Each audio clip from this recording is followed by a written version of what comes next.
Welcome, everybody, to the show. Joining us tonight is my co-host and fellow traveler, the Neil Diamond of Wargaming, Dan the Dancing Man.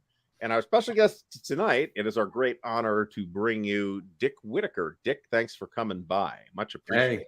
Hey, it's great to be here, and I hope the show's as entertaining as the preliminary conversations have been. We will refer to you throughout the remainder of the show as the distinguished gentleman from North Carolina. Absolutely. So, and you know what? Who did you compare me to? What's that guy's name? Neil Diamond. Yeah, I'm not Jewish, but I'm Italian, so it's the same thing. You almost got Barry Manilow, so you should shut up and like it. Okay, thanks. So, but I couldn't, I gotta do it like that, and I couldn't pull Barry Manilow out as fast as I could. Listen, they're both successes. There you go. Neil Diamond wrote all the good songs that the Monkees ever did, pretty much. So I didn't know that. So I didn't know it either. Yeah, all the good Last Train to Clarksville, Daydream Believer, several other of their bigger hits were written by Neil Diamond. And did he ever interpret them himself? Yes, and they're friggin' terrible. Oh, it's weird. It's the all the young dudes phenomenon where you listen to Mott the Hooples, all the young dudes, and you're like, man, this sounds a lot like David Bowie, and that's because David Bowie wrote it for Mott the Hoople. Right. But then years later, David Bowie does it, and it's awful. And I'm like, what happened? Well, hold on. Talking about David Bowie, Little China Girl. One of his better ones. You know who wrote that? David Bowie? No, Iggy Pop. Neil Diamond. It wasn't Neil Diamond then? Okay. No, mine. And if you listen to Iggy Pop version, it's smashing. Oh, well, Iggy Pop, when Iggy Pop was on, Iggy Pop was good. You're damn right. It took a little bit of the juice there, but hey. When Jim Morrison died in 1971, there was serious talk by the living members of the band of replacing him with Iggy Pop. It wouldn't have happened. That would have been totally bizarre. Totally. No, that's another drug-infested singer. Well, anyway, so we're really here to talk about the American Civil War and specifically the great battles of the American Civil War system, which, as GMT likes to say, is one of the longest-lived system experiences in the history of wargaming, which is absolutely true. I think the only series that predates it are Europa and La Bataille. Well, hold on a second. The American Civil War is still happening, if you know what I mean. That's a different Civil War. Now it's just loud people yelling at each other on the internet. But we're not here to talk about that. Sorry. So, Dick, why? Now, I have my opinion on this, of course. And Dan, of course, is Canadian, so he doesn't care. But why are people still interested in the American Civil War as wargamers? What's interesting about it? Well, in some ways, and there's a great book out there, it never has ended. The premise of the book, it's still being fought.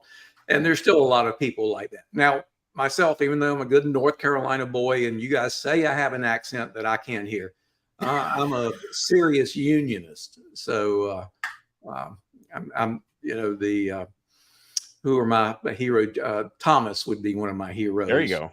And a few other, John Gibbon. Well, I hope that we are going to see a new version of the Chickamauga game then.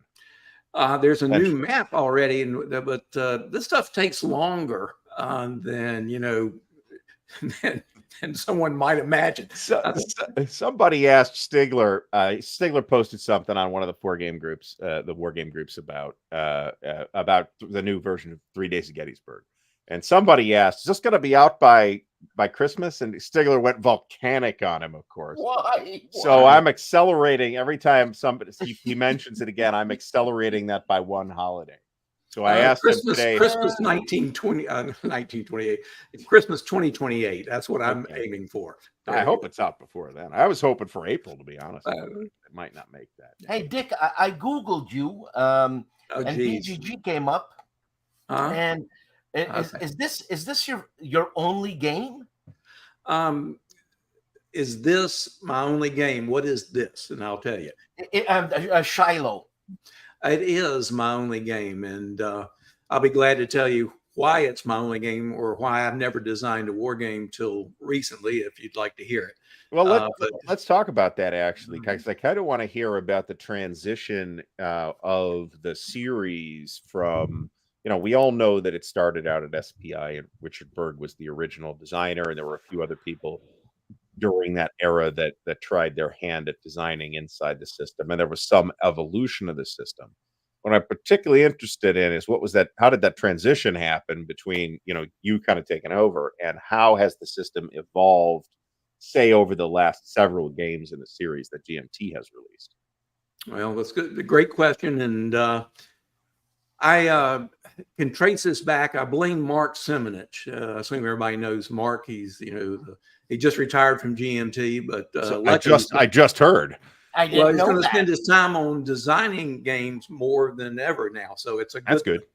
But I was complaining to him at Concept World 2014 about errata that had not been incorporated into the rules, and it had been 10 years. And I thought, I'll mention this to him. And he says, oh, yeah, well, you're right. I'll tell you what, I'm going to send you the rules and you stick them in there. This sounds eerily familiar to me. Yeah, keep your mouth shut. Ain't enough, and somebody will find work for you to do. Yeah. But it was really fortuitous, because at the same time I was talking to him about the benign neglect, I'll call it, that I thought GBACW was getting from Richard. And Richard, keep in mind, that's his living. He's designing war games. These take a long time to design. A fairly limited number of people want to play something this complex. And he was designing easier, smaller games and, making a living on it there. But he did mention to me, he says, I'll talk to Richard, see if he'd be interested in selling you the rights, which kind of went over my head at that time, because I didn't want to design war games and I was working pretty hard at the same time. So, but it stayed in my head. And in 2015, I had some reasons to be in Charleston, business reasons. And I said, well, Richard's down there. Let me go down and talk to him, because I knew I wanted to have an update on the rules. They had been pretty much the same since about 2000. And so I went down, and Richard was nice enough to meet me for lunch. We had a great lunch. I said, and again, I was being very cautious, because I assume everybody knows Richard's persona could be prickly. And by the way, I speak very highly of this guy. He's gone now, but I think that would be a legitimate term. And so I was very careful. I said, we'd like to make some changes. And he said, sure, go ahead, just make sure you run them by me. And that's how it started. And that went along for a few years. And this is all in the designer notes for Shiloh. So I won't go through the whole shebang. But we went through it a few years, and there was another guy. I want to get around to the team that we've got, because it's really far more people more important than I am as far as the renaissance of this. But it went along for a few years. Richard and I were dealing with each other, and it got very frustrating, because Richard said, when I went down and showed him the proposed rules, Richard goes, that's fine. Yeah, that's fine by me. And I knew at that time he hadn't even looked at them. And he says, well, let me tell you what you're going to do for me. And he says, I want you to redesign Bloody April. And again, I had never designed a war game, did not think I had the talent, or at least the talent in that area to do that. And I protested, and he said, oh, I've read your emails. You're going to do fine. Which I interpreted as like I didn't have a choice at this moment. And I titled my player's notes, Godfather Part 4, you made me an offer. I couldn't refuse. That's Richard Berg. How can you refuse, right? It was, and again, he was incredibly gracious, but I did understand how that transaction was, and I wasn't about to lose this opportunity to make a change in these rules that we thought could be improved. Well, we went on a couple more years, but as I designed the game, and Richard saying, well, how's it going, this type of stuff. And we're at the same time working on the series rules, and both Richard and there were some other sources of, what's the word? I won't call it conflict, but everybody had different ideas. And I'd spent the last 30 years dealing with small business owners. And what I like about small business owners, they don't have to ask anybody. They just make a decision. And it was very frustrating for me because I'm dealing with 5 or 6 people with inputs. And I finally decided, and one of the guys who I respect a great deal, who really deserves all the, I think, the credit for this more so than I, was saying, hey, I'm going to step away from this. This is too much hassle. So I went to Richard and I came up with a number. And I said, Richard, I'll pay you this amount. I said, you keep the royalties on your game. I don't want them. But I do want full rights to the rules, the name, that type of thing. But any games come out, we're going to continue to pay the same as now. And I made it a decent enough number that it got his attention. And he said, oh, yeah. So I said, okay, that'll take care of it. One of the more interesting things, and I haven't told this to a large crowd, but this is Richard. Richard, again, New York. And I don't know, New York is not North Carolina. And there's, so, you know, I said, I'm going to send you a check. So I sent him a check and it didn't get there in the time frame Richard thought it ought to.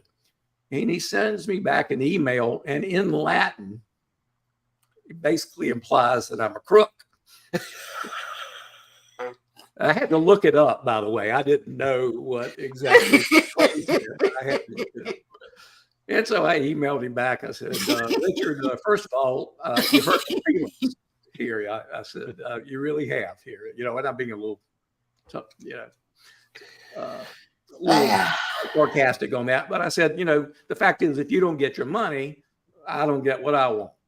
So I sent him out another check, and this one by FedEx or whatever. And I said, don't cash both of them. He didn't. He did get both checks, but he didn't get it. So that's how I bought it. And that's how it all started right there. And that allowed me to give free reign to Greg Lawback, who I don't know if you guys have ever interviewed him. He is a wonderful game designer. He's put together these packages and really has been instrumental in bringing Great Battles of the American Civil War up into the back into the forefront of Civil War gaming. So anyway, I did think you'd enjoy that. But Dick, I mean, Richard is to say that this guy has a brain is an understatement, and some people with brains cannot. What's the word I'm trying to use, Artie? Regular people cannot. You know, a fella, I think some of us may understand the feeling that we're maybe the smartest person in the room. I have that feeling at like family holidays, for example. You think Richard Berg was that? But sure, and I think he was probably just typically the smartest person in the room. But as a wise man once said, and I don't remember who this was, if you're the smartest person in the room, you need to find a different room. That's right. I think it was Groucho Marx. But anyway, possible. That's something Groucho might have said. But Dick, did he ever apologize, at least in Latin? No, sir. Of course not. An apology from Richard Berg was not forthcoming, and I didn't expect one. And again, I knew Richard well enough by that point, even though I'd only met him in person maybe 5 times. I knew I knew that it wasn't meant as badly as it sounded, because he's speaking like I'm another New Yorker, and they if you've ever heard 2 New Yorkers talking to each other, you'd think they were telling each other to do something to themselves, no matter how the conversation was. That's true. That's hilarious. So anyway, there we go. And he was an interest. Richard was out of place in Charleston, but he seemed to enjoy it. He loved food.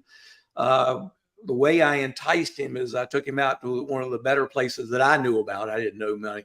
So I got him there for lunch, and then, we had a couple more meals, and I always let him pick the place. So I did know how to ingratiate myself. Was he, did he enjoy bourbon? I did not get into that. Richard was diabetic at at this point, and was being careful. And so I think we had a glass of wine or 2 at a meal, but he very specifically says, I got to be careful here. And I wanted him to be so. Yeah, Understandable. I love Richard Berg stories, man, because the guy comes off as, and I don't have a word for it, but the only word that comes in my head is the guy was such a prick on paper. It's unbelievable. I But mean, you know what? you got If to go knew find guy, the issues of Berg's review of games and read no, some of those but if reviews, you man. knew the There's guy, something else. you love the guy, and it's like, you know, Mark Herman said it, man. The guy had his things. So what? You know, he was eccentric. He was very enjoyable and nice in person. I am positive that we would have had a very different conversation had my face been in front of him. But he could be pretty sharp by either email or the printed word, perhaps. I loved his reviews. They were great. Oh yeah, caustic, absolutely caustic sometimes. Yeah, they were even when they were good reviews, they were still rough, man. You know what I'm saying? And I wish I still had all the copies of Brog or did he really write to you in Latin completely? Not completely. He just used the phrase, so it'd be easy enough for me to figure it out. You know, I mean, what a guy! I mean, he's from New York. He's figuring this guy's from North Carolina. He's not going to understand it. So I think he knew I'd look it up. So I'm surprised he didn't write to you in French. He might be. You know what? Who knows? And he didn't send it. Who knows? Because I was pretty quick in getting back with him because I wanted him to know. All joking aside, I didn't want there to be a hiccup in this process. Right. Because at the time I was all stressed out about it. I wanted it to happen. And again, I was afraid we'd lose some good designers. And I just wanted to get it done. So I'm gonna circle us back to GBACW here, and if I say GCACW, you'll understand why it's easy to do that. It's one letter difference. Yeah. So and it had to be exceptionally confusing in Gettysburg. That's all I got. It was great. We had, and I love both systems. If I have to choose one, it's GB. But I go up to Winter Offensive and play great campaigns in January. I'm not sure why anybody wants to go up there in January, but the games are enticement. There you go. Yeah, and there's a lot of people playing them up there too. There's that. That's been that's the number 2 draw after ASL for that event. It's a good event, assuming you want to play GCACW or ASL. ASL, you're correct. So in what ways, since you kind of turned into the sort of series, I'm going to use the MMP term honcho here for GBACW, what kinds of changes have occurred? Well, the first thing that I think that I wanted to do is that a fellow that I knew who I had a lot of respect for and had grown to really like in the time period I was designing Into the Woods, Bill Byrne. And Bill had just retired, and he is what I would call a perfect match for someone to overlook rules. And I brought him in as I call it, the rules honcho. And he has spent his time since that moment that we did that in trying to find every small discrepancy or anything that could be considered unclear and clearing them up. And he and I are a great dynamic. I'm conceptual. He tends to be literal. And the only thing we have this great dynamic going on like this, but it's a friendly dynamic. And he's always wanting to add 3 more words so that somebody in, Wobegon, Wisconsin is when they're asking the question that it got this bad. Let me just tell you this. We considered defining automatic in our game terminology. Now, I drew the line on that one. I said, we're not going to define automatic. I said, there's got to be a limit to how far we can take these rules out. But Bill is amazing. I'm surrounded by people far better suited for games and game design than I am. And he is, if I had to pick one guy, it's him. And then again, Greg Lawback, who has designed more Civil War games or great battles of the American Civil War games than anybody other than Richard himself. Hmm. And he may be above Richard now because with his latest rendition, he's going to bring out Antietam and all the South Mountain battles and crap, all these things. So it's going to be a great, publish. Anyway, I will be delighted to see all of that stuff that you have in the works, and I will ask about. Understanding that maybe there's stuff you're not ready to talk about. We can ask about that too. So we got that. Kind of leads me into a question that Jason W asked here, which is kind of what's your vision for the series moving forward? well, I'd like to first of all cover as many battles as possible. I was joking with a friend of mine, but only semi-joking, is I'm at an age I can. They were doing an interview with Dustin Hoffman a few years ago, and they said, now that you're this age, what's different? He says, I can see the end. And without being morbid, I understand what he meant. I can see the end, and I'd love to have this accomplishment before the end comes, let's call it. So I'd like to get as many games out there as possible, enlarge the user base. One of the great things, you look like maybe one of the younger gamers out there now. I'm older than I look, and I'm still usually the youngest wargamer in the room. Well, anyway, I am the oldest in my local group, but they're all serious 50-ish, and but one of the things I want to do is try to find a way to bring more people in and enjoy these games. And what has happened is that we have found a 28-year-old guy who is he's smarter than I am, but I'm only saying that because he's 40 years younger. Okay, that's the only thing I'm giving him. But it's Nathan Mueller, and Nathan has agreed to write our simple rules and get them into shape. And I hope to have the simple rules, much like the great battles of history simple rules, where it's an easier access point for a much larger number of gamers.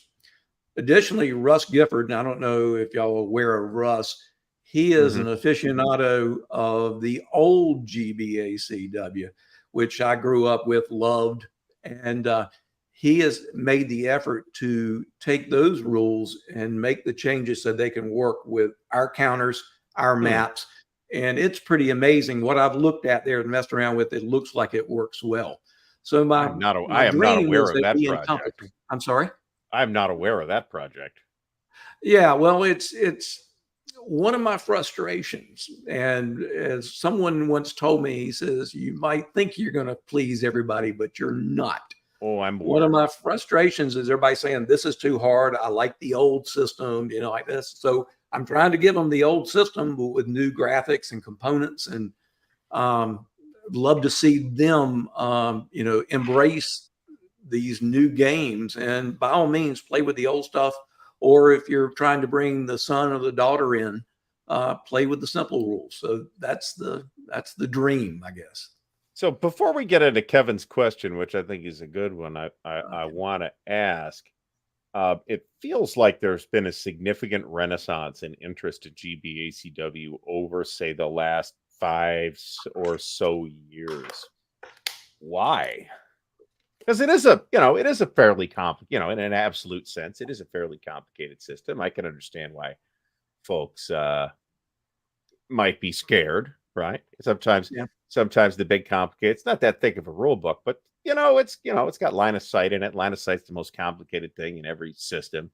When we, I think the most confusion we had playing was over exactly how some of the order interactions were to happen, and then line of sight. But like I said, you expect to be confused by line of sight. Well, what the hell is so difficult about line of sight? You see it or you don't. You got to play. Yeah, there's a lot between. What really throws it off is elevation, right? But I mean, Dick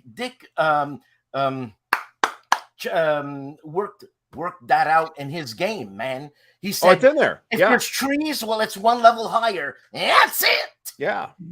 Well, it's a little more complex than that, but Richard Berg brought this up long ago. He said it is, everybody has different spatial reasoning. I've never forgotten that. And he also said it doesn't make any difference what rules you're going to write. somebody will be confused because not everybody can be an air traffic controller. I personally think an air traffic controller would be a great guy to interpret LOS rules. Yes. He'd be right there. That's a good idea.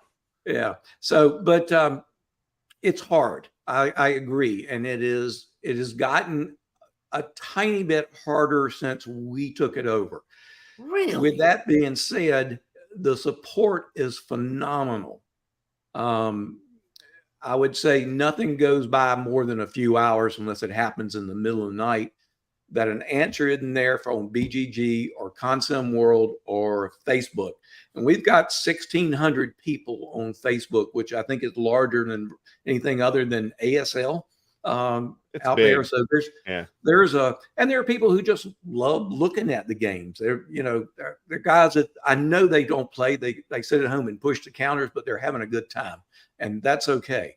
The best way to learn the game, though, is to get a hold of somebody that already knows it and they can teach it. I taught an experienced gamer to play competently in about 2 hours at Tempe, Consim World at Tempe a few years ago. So I know it can be done because I'm not the best teacher.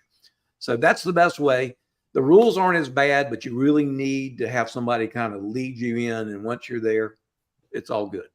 Even if you're, and I'll address Kevin's question this way, and then I'll let you respond, Dick. The best way is just do it. Just start playing it and figure it out as you go. That's pretty much. I mean, by the time we hit the what Kevin calls GBACW complication phobia, we were already hours into the game. So it was either pack it in, which we were not about to do with 5 people. Or we're going to sit there and figure it out. And we did. So it's not that hard. Yeah. And this is one other thing is I see people play it all the time. I see them playing it wrong all the time, and they're having a very good time doing it. Okay. Nothing wrong with that. I mean, I prefer everybody got them absolutely right, but as long as you're having a good time, that's all that really matters. And all these, by the way, can you keep up with these questions? Because they're flying by faster than I'm noticing. That's why we highlight the good ones. Well, and Artie, can you explain to me why line of sight, and especially a guy like me, totally illogical, artsy fartsy, like sees flowers and all that, why line of sight would be a complex issue? Has nobody ever gone and taken a walk outside and seen a house? You can't see behind the house, right? And there's a mountain. Like you can't see behind the mountain. But how do you measure it when you have a house, when you're in a hex and you're trying to see another hex, and the hex, it looks like you could see from this hex to that hex, but there's a little house in the way, right? That doesn't take up the whole hex. Well, I mean, if you're on a mountain, you see every game does it differently. How many height levels is the mountain or the trees? In line of battle, trees are 3 levels high, for example. They're different. It's different in every game. And it's different in different GBACWs because we don't use a consistent, if we're doing a game on a mountain, Greg is going to use 50-foot terrain levels. And if you're doing something in a flat terrain, you're going to go down much lower than that. So it really depends, the trees and that type of thing. But it's just hard for some people, and that's just because people think differently. I guess. And I have very little trouble with it, but Bill Byrne generally corrects me every time I get it wrong. So evidently I have more trouble than I think I do. We got it down. You read it carefully, and I think frankly the explanation in the current rule book is better than the one we played out of, which I want to say was the one out of Twin Peaks. So it was a while ago. Yeah. So it would have been it's much better now. It's much more we're playing on a 2D surface and trying to represent 3D. Anyway, just that's our problem, is it can't be done on a flat surface, and we're playing with what looks to be a pancake syndrome, where each hex is a particular height. And on LOB, one of the things I like about LOB is that he doesn't put terrain on a particular the lines go all through the hex and you just pick the highest hex. Now if you actually drew it that way, or the highest terrain in the hex, it would look very strange. But he gets rid of all that, supposedly that. But I've heard people say our line of sight is easier to understand. So it, again, just depends on the human being. The main thing that I think people have problem with here is something that when we did it, I said, let's make this optional, which is reverse slope. It makes perfect sense to me. It is very confusing for many. Can you explain that reverse slope? Well, it basically says that if you're on and it would be better if I had some graphics, and I don't, but if you're on, if a hill is 3 hexes wide and you're on the left-hand side of the hill, and there's someone on a lower level on the right side, you more than likely cannot see them because there is a crest there in between you and them. And if you actually could see the rule book, it would make more sense than what I've done. But it is, whereas the normal rules, if you weren't using that, you might be able to see it because gentle slopes or slopes that aren't, steep in this game don't normally block in most circumstances. So anyway, that's it. Does this occur in Combat Commander where you have a slope and it's not taken into consideration? It's still the same level? Because a slope is a slope. You're not going to see the guy behind the slope if you're on a lower level of the slope. Do you have the Combat Commander guy here as well? Because I have no clue. I don't remember. I don't think I played Combat Commander out with us. All right. So. And Dick, correct me if I'm wrong, and Artie, correct me if I'm wrong. Basically, I'm just a cheerleader. I'm a fanboy in war games. As I am as well. I looked at your game a little bit, and your the thing on GMT. What do they call it? In Focus Inside GMT, the newsletter. Yeah. Okay. Yeah. I don't know what they call. I forget what the thing on the GMT website. You read about it on the GMT website. That's the formal name there. The thing. And your game seems to be a tactical operational game. Am I wrong? I would say I'm not sure what you mean by operational, but let me try to explain this. Gene Billingsley said this one time, and I realized he was absolutely right. And one of the reasons I love this system, and a lot of people do, if you read a lot of the sophisticated how to design a war game, is that you say you pick your focus. You pick, are you the army commander, or are you a corps commander, or are you a platoon commander, or are you an individual soldier, and then you design from there.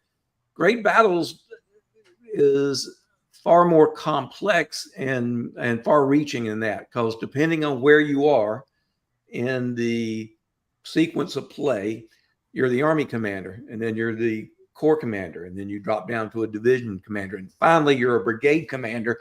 And the most exciting thing for me is I then become a regimental commander, and I run up there to charge somebody and die. Not permanently, thankfully. Right. But they're just cardboard. So you get to be all those things at the same time. And for me, that's the attraction. And I think it's the attraction for a lot of folks. It is all encompassing. And the CHIT pool system, which a lot of people like and some folks don't, gives it a randomness and, best laid plans. And it does it with a tight set of rules. There are other systems that have accomplished that, but I've seen way too many discussions about whether you could do something or not based off some of the other sets. So I like that for this reason. And I love all the other, by the way, I love virtually every Civil War tactical system. There's a number of them out there right now that are good. I got beat out for Civil War Game of the Year by one of the best ones out there. And I would feel bad if it wasn't such a good game. So anyway. You know what? The CHIT pool system, how can you not have, it's basically Fog of War. How can you not have that? Not just Fog of War, command control. Command control as well. In a system like GBACW, it's also modeling the efficiency of the individual, say, divisional commanders. In that they'll get a different number of chits based on their rating in the cup in the first, partially based on their rating, at least in the cup. So Your better commanders are going to get more chits. They're going to be able to be more reactive and more agile. So But in addition to Fog of War, I don't even think I would call the way chit pull is implemented in G. Dick, correct me if you think this is nonsense. I think it's more a modeling of command efficiency than it is Fog of War. I mean, I would say it's you can both. still see all the stuff, right? Yeah.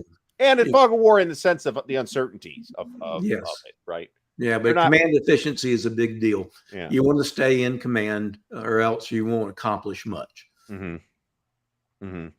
So what kind of I have heard that we're looking at Antietam. I've heard we're looking at, which I guess sounded like it might include South Mountain too, which would be awesome. New versions of River of Death specifically. Man, I had a murderously difficult time tracking that down. Yeah, the prices are a bit outrageous as well. Well, the first thing, that's a good ways down. I have done one of the few things about game design that I truly love is maps. You know, I'm not at Mark Simonich or Charlie Kibler level, but I can make a decent map.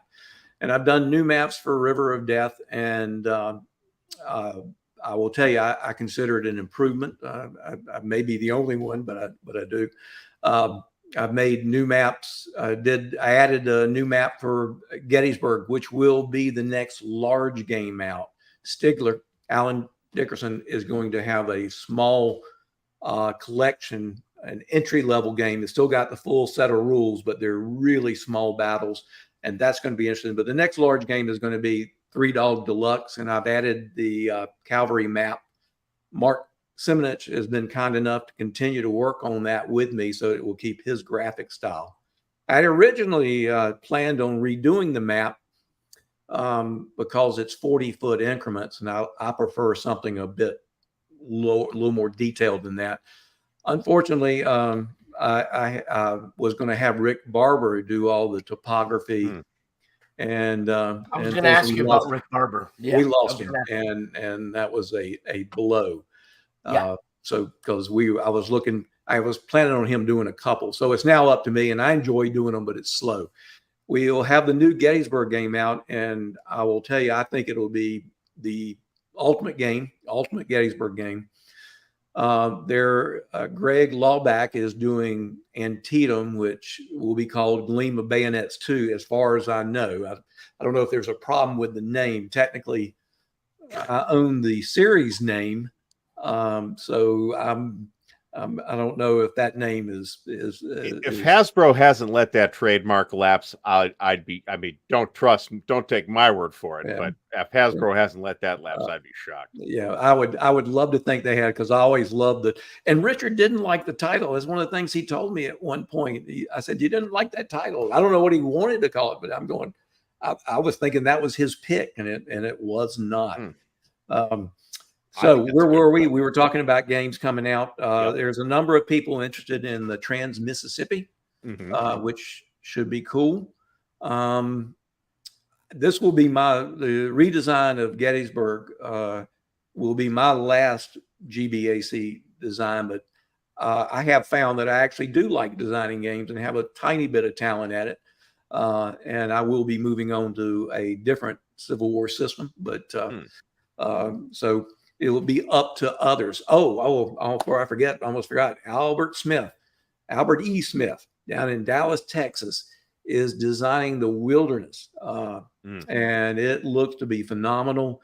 That had the largest crowd at Gettysburg playing that. Not my game, his, and it just is amazing how a fight in the woods could be that interesting. So, really looking forward to that one. Dick, correct me if I'm wrong in my history, but people designing Gettysburg all the time seems to be like the Battle of Berlin for me. It's a done deal. The Union's going to lose. It was a turkey shoot the third day, wasn't it? Well, you got the other 2 days. The Union's going to lose the third day. Did I hear you correctly? The Confederates. I'm sorry. Okay, I was going to say, I've got some guys down here you need to be hanging with. We're going to have us an old-fashioned lynching. But you know what I'm saying? It's like doing Waterloo all over again. It's gonna end the way it's gonna end. What's the other outcome? You could say that about any battle, though, can't you? Right? Yeah. I mean, at some point it's decided, and that's probably not when everybody gives up and packs up and goes home. So, well, one of the issues with the third edition, fourth edition, whatever it came out in 2000 and 2004, was that the South should win, mainly because they can see everything and they know they need to take Cemetery Hill. They know they need to take Culp's Hill on the first day, and they go gangbusters, even with the command control. And that it's my job, hopefully, to get a little better feel for the issues that were faced and slow them down a bit. Pretend like I'm Dick Ewell and say I haven't gotten my orders or whatever. But we'll figure it out. The new edition of Gettysburg, just to let you know, we've improved the historicity. Is that a good word? Is that the right way to say it? I'm not even sure. sure. The game map is far better than the 2004. And the 2004 looked great, but there were some terrain interpretations that, if you've ever watched the field, just didn't make sense, or walked the field, didn't make sense. So that'll be changed. And there's a number of things. We'll have skirmishers as an optional rule. One of the things I'm determined to do is allow somebody who doesn't want all the complications to continue to fight and let it be just a competitive war game, not a history lesson. So lots of good stuff is going to be in the new game. So what do you think? I don't know if I'm going to ask about Chancellorsville specifically. I'm going to pivot this question to what games would you like to see covered by the series that have not yet been covered and are not currently being actively worked on? Well, active is a loose term, but you can interpret it however you want.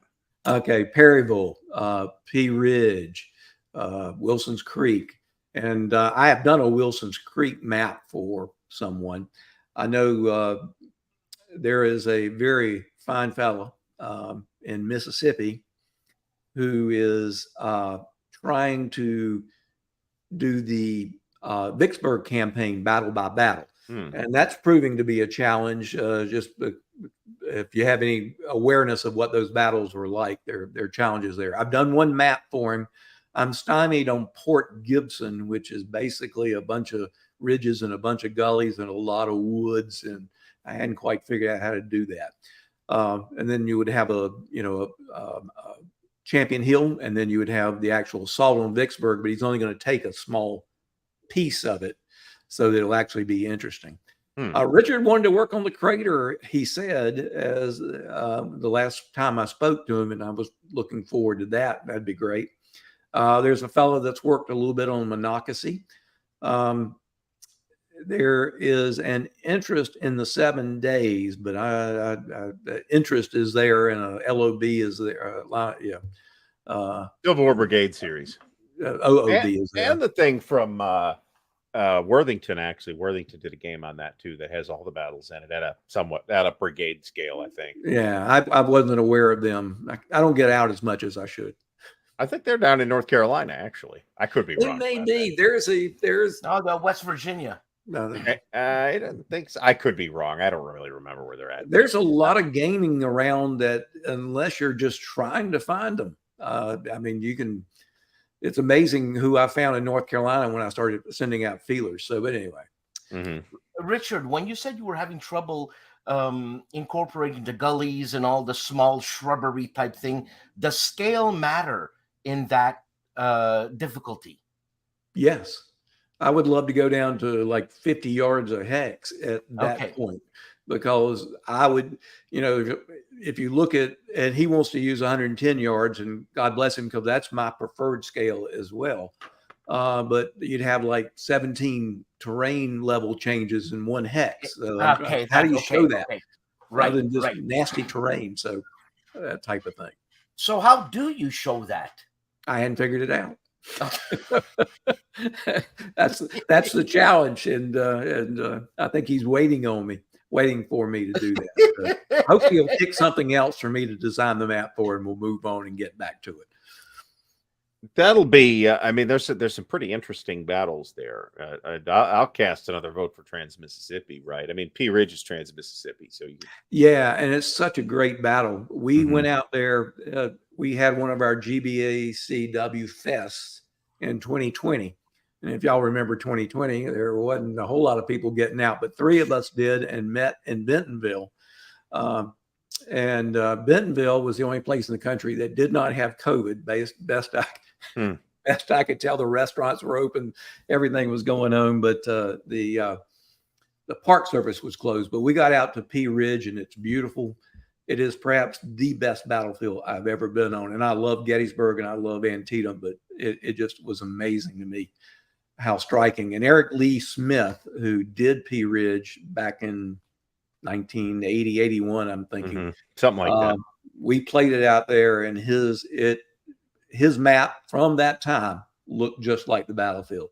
So, just a small improvement on that with a few more terrain contours is all we need to get that battle going.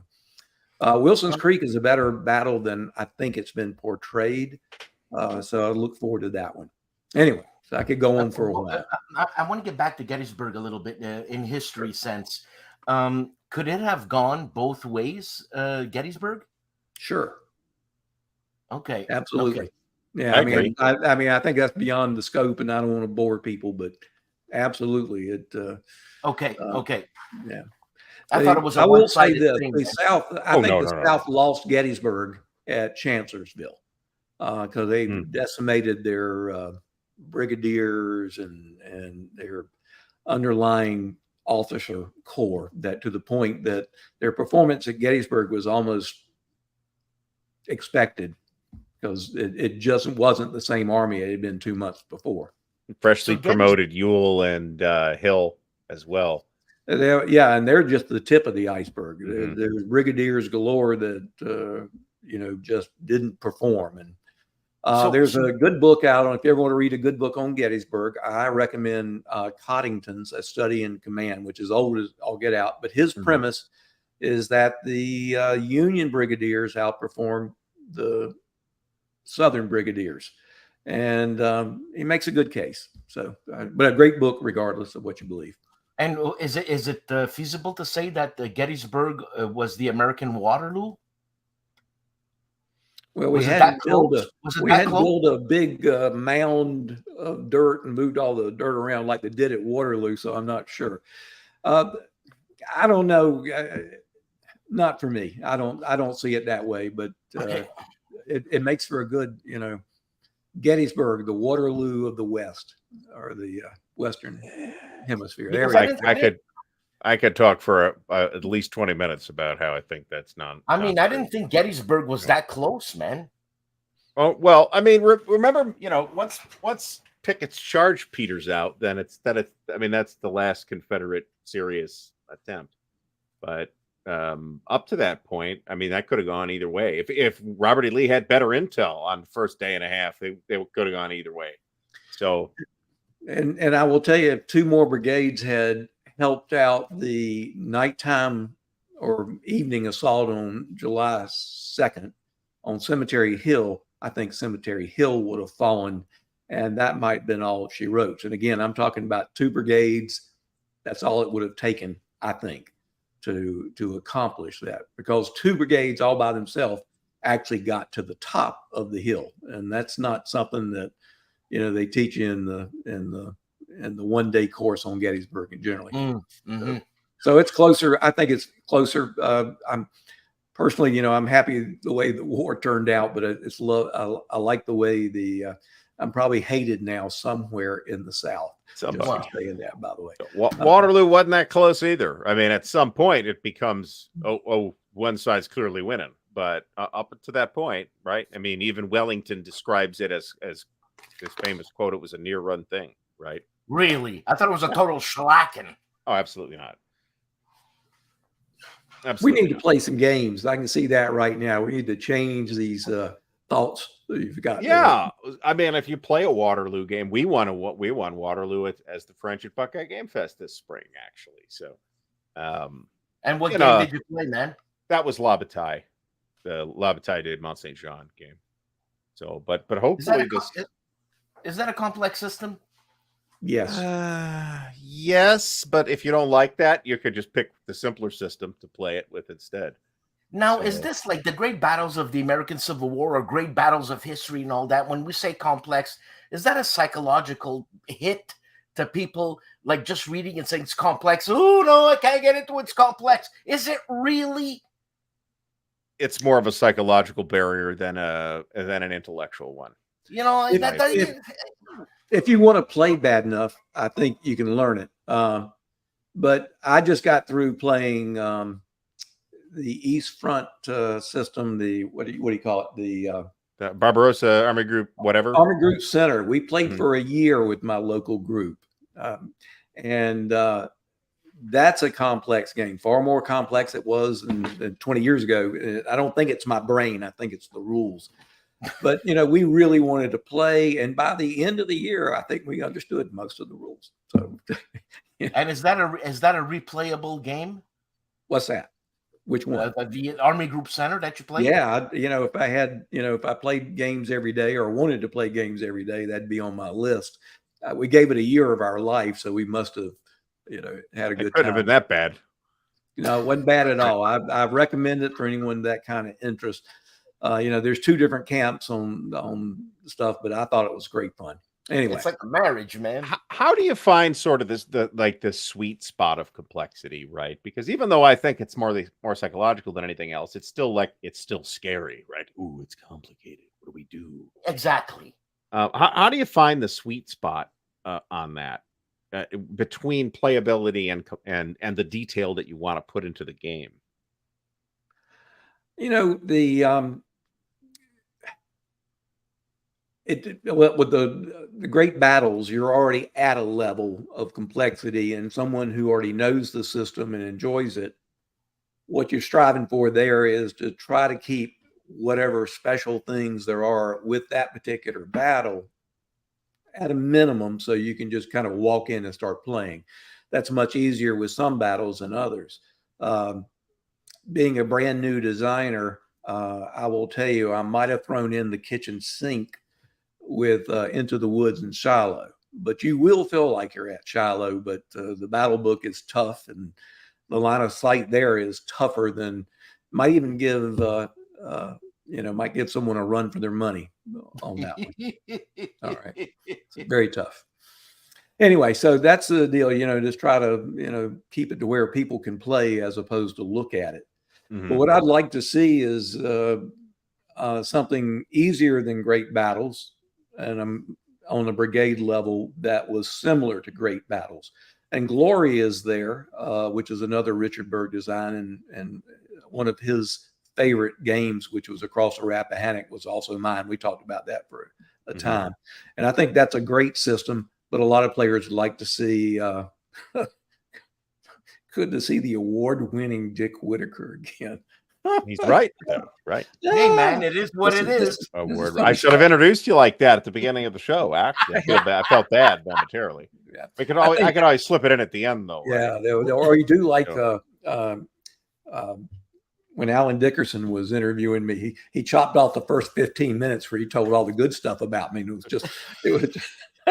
it's just him ranting for the remaining 45 minutes. Yeah. Anyway, and I was honored to win that. And again, I think it has more to do with the popularity of the system. And what I think I am is not an award-winning designer, but I do think I am the chief cheerleader for a great system. And if I can accomplish something, it's getting more people to play these games. Stacking Limit Most Known as Glory is my system. No, I should have made a deal with Richard on that as well. So I don't know where the rights lay on that. Maybe with GMT, that'd be good. I don't know, though. I'm guessing GM. I've heard very good things about the Glory system, actually. So, I like it a great deal, but it it. is very abstract on the the battle, the two units moving up and fighting each other level. You're either good, you're bad, or you're gone. and once you're gone, you can come back. So a lot of people just can't handle that. I've found that my sweet spot for American Civil War tactical or grand tactical or whatever we want to label it is actually regimental. That's where I like it. So to me, GBACW and line of battle actually flow very naturally into that. Yeah. And the blind sword stuff too, which is mostly, at least the blind sword stuff is mostly regimental. How big? Yeah, and I like all of those as well. I'm sorry. How big is regimental in terms of men? In there 2,000. Does that sound about right? Okay. Regiment. Yeah. It's Civil War regiment. Civil War regiment was seldom above 1,000, and by the middle of the war, most of them are running 500. And again, that's a gross generalization, but no, the South didn't have the men, and the North, instead of refilling their regiments, did a political thing and created new regiments. So, they could satisfy various constituencies, shall we say. So, but there are a lot of great regimental games out there, and it's nice to see this. Again, I'll call it a renaissance in that area, and all of them are great. It feels like it to me. I mean, I see a lot. Part of this is just visibility, right? I mean, hey, there's a Facebook group now, so everybody's on Facebook, right? But I feel like there's more attention being paid to GBACW now than there was, say, in 2014 when Twin Peaks kind of sat around at GMT for a few years. They're not really sitting around that long anymore, right? No, they're selling out. And one of the things that I tell folks, I said, we're doing collections. Gettysburg will sell by itself, but we're doing collections of games, and that helps because you mentioned Twin Peaks. Well, what was worse than that is there was a great game, Dead of Winter, done by Dave Powell, no less. And it's a phenomenal game. I played it. It's enjoyable. And it sat around in the GMT warehouse for years. I bought 4 copies for $75, something along those lines. Oh, man. And I was thinking GMT, and I thought GMT had lost interest, quite honestly, because, they don't want games sitting around where they've got to sell them at a fire sale, even though I've used it as a recruiting thing. I, obviously gave some games away there. So what we don't want is that. And what I'm finding is that Into the Woods seems to be selling well. And the pre-orders on Gettysburg are around 1,100 in a week, which is not bad. Stigler's, Alan Dickerson's game is well above 1,100. And again, these are no-name small affairs if you're not familiar with Civil War history. But again, great games, easy to access, and if you're interested in the system, definitely a must buy. I'll add that. I feel like the sort of the multi-game or multi-battle packs have an additional sort of sales weight behind them too.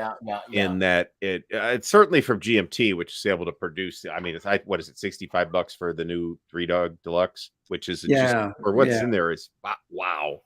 That's like, they are the best. They remain to be the best as far as buck, bang for your buck, I'll call it. In games, and they're doing a great job, and I appreciate it because I don't know about you guys. I'm looking at a couple of $1,000 of games there behind you, and I've got a few of those shells as well. So that's a quarter of that right there. Yeah, I bet.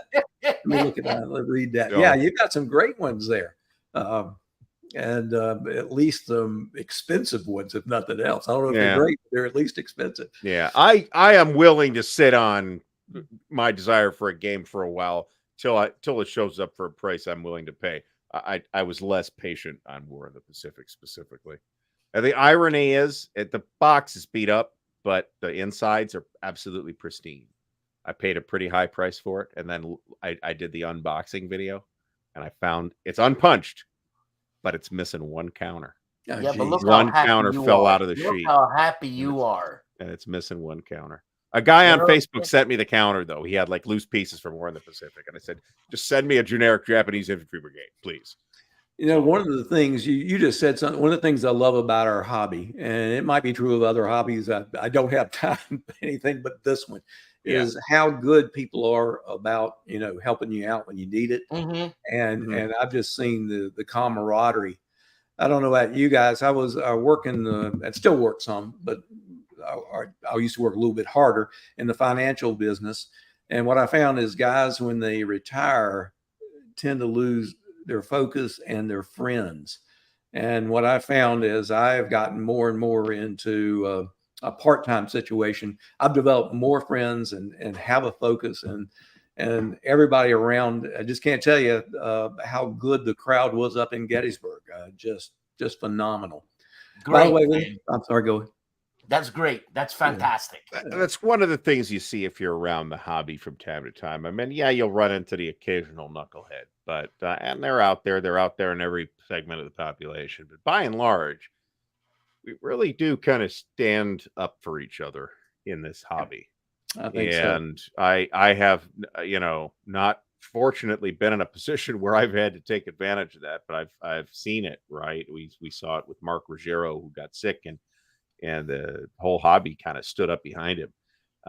And that was something else. And that's something you wouldn't necessarily see in a much, maybe you wouldn't see it in a much larger hobby. I don't know. Nah, you wouldn't. But the fact that we all kind of all know each other half the time anyway, right? I could have shown, I was looking at the pictures at the Gettysburg event, and I'm like, hey, I know that guy. I know that guy. That's Stigler. I know that guy. So it's like this random event that I wasn't able to go to, I still knew like 5 people that were there. So we're a small hobby, and we are insular. The thing for me is that meeting people like you, Dick, humble people, intelligent people that don't talk down to people who don't know what the hell is going on, like me. Same as Mark Herman. I talk down to you all the time, Dan. All the time. Same as Ben Hull. Same as well, not Richard Berg, but you know what I'm saying. You got to take it with a grain of salt, and that's what makes it beautiful. John Butterfield, human beings, man. They're real. I mean, these. I grew up with people in my room when I was 15 years old. I mean. All the boxes were artworks by Roger B. McGowan. That name is imprinted in my head. Mark Herman, John Butterfield. These were when I used to go to bed. I used to look at my games, and then when you get to meet people and they're humble like that, hey man, it's a beautiful thing. So that's why I think we have. I don't know, like when you see a guy like Mark Ruggiero. When I met Mark Ruggiero, what a nice guy. How do you don't want to help a guy like that, man? You know what I mean? Anyways, I'm just ranting. All right. No, it's good. It's a good rant.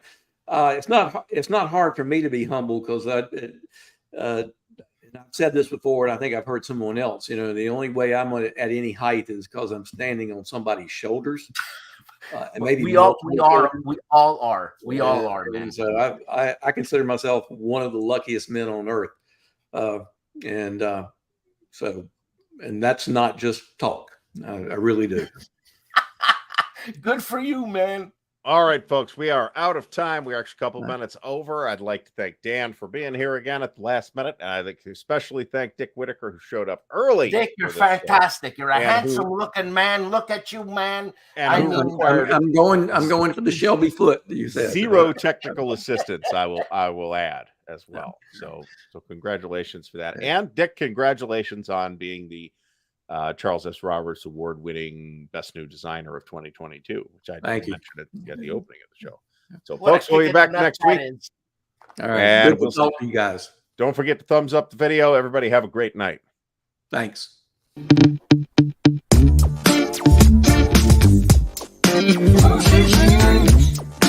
move. Big win. The moose is loose. Big moves. Big win. The moose is loose.